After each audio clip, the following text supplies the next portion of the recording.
Hey folks, it's Neil with Active Self-Protection and the FBI Challenge. It's week number 3. Can you see that? Got a different color shirt so you can see me this week. Hey, I'm here to introduce you to somebody that has been through this before, and we're going to get a little bit of his background and a little bit of his story here in just a minute. The new Mantis X10 firearms performance system has all the goodness of the original, plus holster draw analysis and recoil analysis. It's a fantastic upgrade and I recommend it highly. All right, well, hey folks, I want to introduce you to my friend BJ.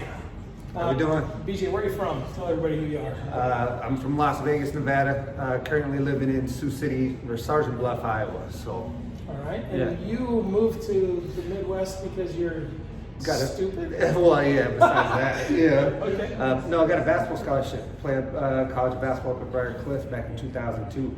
All right. So I stayed after I graduated because the cost of living was a whole hell of a lot cheaper. And it's easier to find a job. You know, it snows here. We're in a truck stop where BJ met me today because there's a kind of a nasty storm moving through here and the roads aren't all that great, so we were planning on getting together. So we're overlooking the beautiful I-29 truck stop. This is awesome, isn't it? Yeah. They got a fireplace and it's kicking out heat though, so we're having a good time and we're making the most of this. But BJ, you know, you're one of the first people as we started this project that I thought of because I'd worked with your wife before, and so we knew each other from there. Yep. You're not a shooter. No. Not really a gun guy. Nope. No, I think the first time we talked, you'd said you'd pulled the trigger on a pistol maybe 20 times in your life. Is that accurate?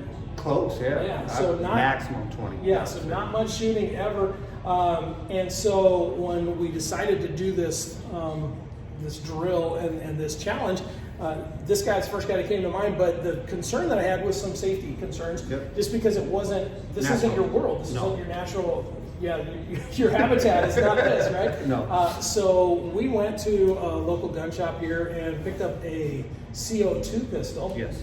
So that we could practice with this. It had a rail on it. What is that thing, a SIG? 6-hour P320. Yeah, so a 320 model.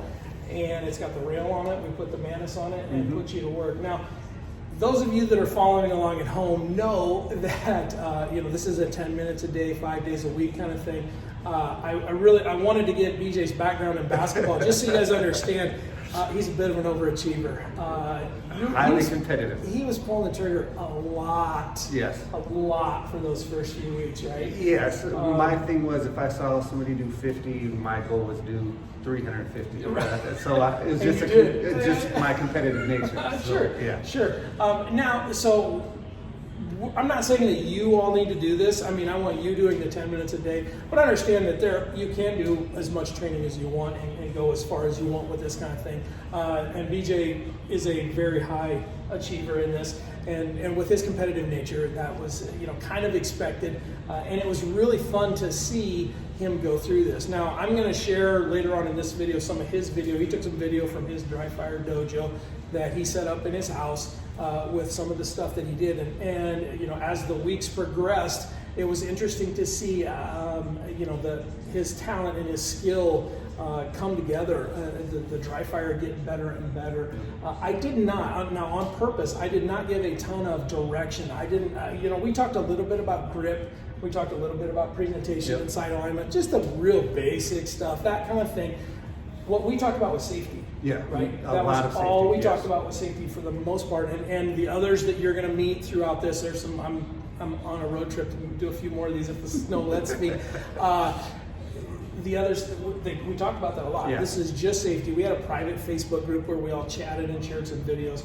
There was not a lot of gun handling instruction there, was it? No, right? there wasn't. It was mostly, hey, watch what the Mantis tells you. Let's see. We're really experimenting here to see if this works. Everything else was safety. If you have a actual pistol, it's empty. It's on books. It's pointing it, making sure my kids would walk in my little dojo or my wife, and it's putting it away. And my dogs, even though sometimes I wanted to shoot them with the pellet, but no, it's just putting everything away and not pointing it at anybody. My animals. Yep, sure. So tell me when you first started this, and the first time I texted you about this and said, hey, I got something I want you to try. Yes. What was your initial reaction? Did you think you'd pass? No, I did not think I was going to pass because I don't have the experience with shooting. Okay. And I was excited to do it because I want to get into it. Yeah. So very excited, but when you said that we would have to actually take the FBI shooting course, the challenge, I was very nervous because I didn't think I was going to pass at all. Okay. So that might be a little foreshadowing to what's yet to come. And I don't know, should we tell them how you did, or should we just wait till the video comes out? That's up to you, buddy. I'm all for it. Let's just say that FBI, in the FBI, they get to do the qual twice to see if they can pass. You'll see a video here coming before the end of this series. You'll get to see BJ shoot this thing live, along with some of the others that I'm hoping to get introduced to you if the weather allows. Before the end of this, we will get you in there. But I'm going to go ahead and cut here, and then what we're going to do is I'm going to head back home, and I'll get the week 3 stuff out for everybody, what you're going to do for the 10 minutes a day. But BJ, do you have any thoughts or anything you'd like to leave the folks with as they move into week 3? Just take your time. If you can do 10 minutes, do 10 minutes. There's days that I wasn't able to shoot in practice, so I would do 500 shots knowing that I wasn't going to be able to practice tomorrow. So as long as you get all of it in for your week, I mean, it helps out tremendously. Just take your time and deep breaths. Deep breaths. You know that, and that brings something up here, because we've had some comments from some folks of, oh, I missed a day, or I didn't get quite 10 minutes, or I got sick and I missed 2 or 3 days. Yep. What I said on today's video, the one that just went live, it's Monday as we're taping this, the one that just went live today, if you miss a day, it's okay. Just pick yourself up. Yeah. Keep going. I mean, you've got 7 days of a week to get 5 days in, and you know what, if you only get 4 days in this week, get an extra one in next week. Yeah. This is not a you have to hit 5 days a week kind of thing. So like BJ says, stick with it. Yep. If you have time to get a little bit extra, knock yourself out. You're going to see somebody that had, you're going to see something impressive when you see him shoot the quals here live. I think the night that we shot the quals, it was freezing cold. Not as cold as it is today. It is nasty today. Well, we had a lot of wind the first night too.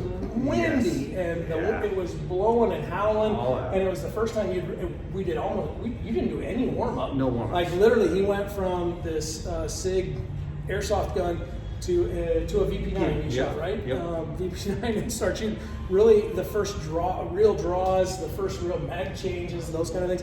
It was interesting to see that. So I had a blast with it. I'm so glad that you did this with us. Thank you so much. Not a problem. I had fun. We're going to do a whole bunch more of these, and you get to hang out and get to meet the folks. So thanks. Absolutely. Appreciate it. Thank you, buddy. All right. Hey, folks, I'm home safe and sound. By the time I'm making this video, we got a whole nother blizzard going on, so here we go.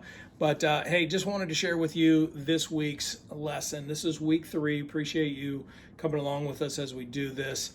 Really enjoyed meeting BJ. I hope you did as well here. We'll show some video of him and doing some of his practice as well. But week 3, the lesson is this. I want you to start the week with a benchmark. So the exact same thing that we've started and ended every week with so far. I hope you're keeping track.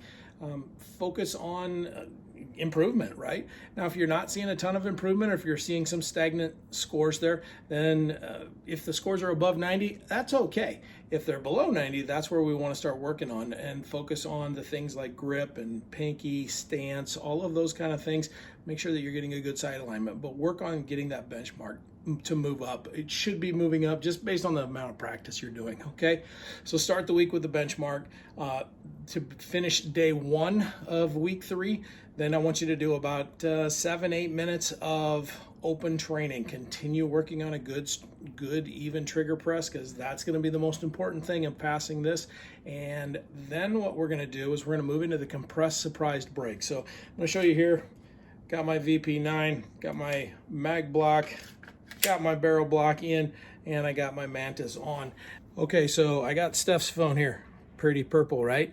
Okay, so with the compressed surprise break, if you can see that right in here, there is a little link here that says see instructional video. You'll see my good buddy Adam that does some of the videos for this thing to show you how this drill works. But this is my video, so we're going to show Neil doing it, right? I think you can see that. I got a lot of lights giving me some stuff on here, but you're just going to hit the start. Now, let's get your gun in hand and be ready. I'm going to put this down and hit start. You should be able to hear the beep. Okay, so it's going to tell you shooter ready on the screen. So you're going to press out with the finger on the trigger at the break. Now at the beep, I want you to pull that trigger as quickly as you can and maintain the score. If you miss the beep like I just did, because it's going to have you do 5 shots, it's just going to give you more. So it's going to give me a shooter ready, which it is right now. There's another beep. I'm missing it. So it's not, these aren't wasted shots, but right now it's giving me the shooter ready. I'm going to press out. Ew, that was a horrible draw, horrible press. I'm not sure if you can see this, but a little more pressure doing it on video too. So do your own videos.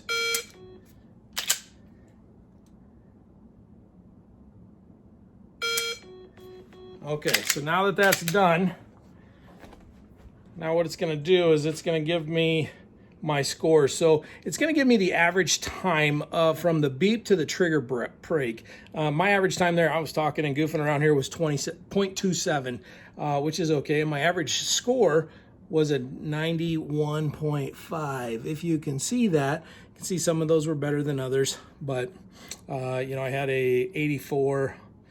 96 was my high, so of course the average gets in there and on that 91 range. Do that like 3 or 4 times if you can. Just fill out your 10 minutes of the day. You should be able to be getting a few more in your 6-7 minutes of open, or your 8 minutes of open, depending on the day that we're doing here.